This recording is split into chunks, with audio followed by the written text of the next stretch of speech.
Let's go on now to the final topic today. And the final topic today comes to us from Danny, who writes, "Hey John, love the show. Thank you so much, Danny. With fantasy getting more attention and dragons being the main attraction of huge shows like Game of Thrones and Lord of the Rings TV show, by the way, are there going to be dragons in the Lord of the Rings TV show? I don't know that there are. Anyway, what do you think the chances are of an Eragon reboot is?" All right. Thanks a lot for that, man. Eragon. Wow. Okay. So for those of you who don't remember, Eragon was a very successful series of books. So successful that they decided, let's make a movie.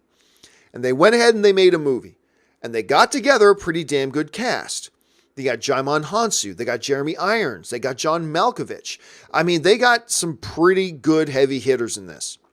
And they made a world-class piece of trash movie that was so desperately a Star Wars ripoff. I'm telling you, look, you hear a lot of people say, oh, that movie's like Star Wars and that movie's like Star Wars. Yeah, that's fine. There's similar themes.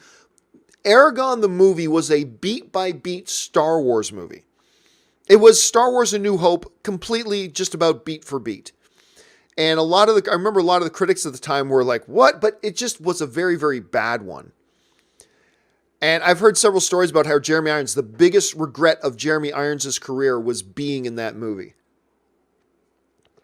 Which, once you watch the movie, if you've seen it, you know exactly why. This movie is abysmal. Just terrible. The question, though, is, could there be upside to rebooting it and taking another crack at it? You know what? I'm going to say yes.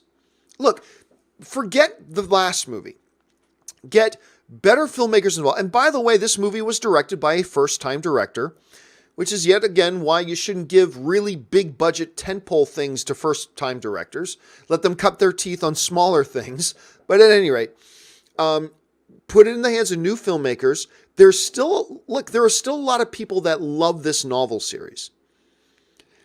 It's great source material that can be pretty popular. Dragons, sword and sorcery, all that kind of stuff. There's potential here. I believe there's potential in doing this. A lot of time, I believe this was a film that came out in 2006. So you've had like 13 years since that film came out. So you've got a lot of distance between us and the train wreck that was the original film. Fine. So why not? I mean, there's enough in there that if you put this in the hands of the right team, they could make something worth it. And if you market something like this right, it taps into some popular veins in the world of entertainment right now that you could exploit and get some people out to the theaters. Look, would an Eragon reboot be $1 billion franchise? No, but you don't need it to be $1 billion franchise. Make a film like this for 120, 130 million bucks. Make 450 million at the box office. Make a little profit, call it a day, and maybe then you can even look at a sequel. So I would think that, yeah, it is completely worth to take a shot at this. What do you guys think? Do you think it's worth it, or do you think the stain of that first movie is so bad there's no coming back from it? Jump down to the comments section below and let me know what you guys think.